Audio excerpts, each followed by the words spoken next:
Hey everybody, you're on the GeekBox YouTube channel. Today I will tell you how to connect Samsung Soundbar to TV wireless. Let's go.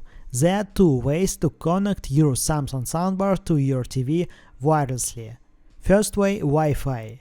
Install the SmartThings app. Open SmartThings app. Devices.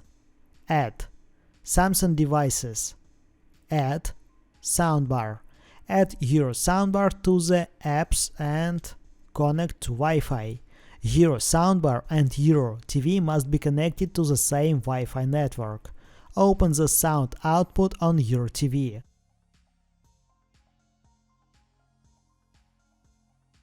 Select your soundbar.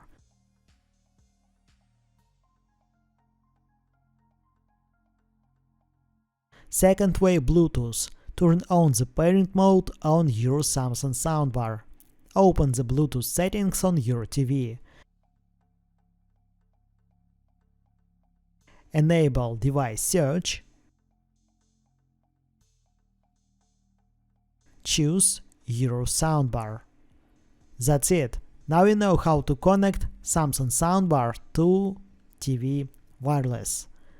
Thanks for watching. Please like and subscribe to the channel. Good luck and see you soon.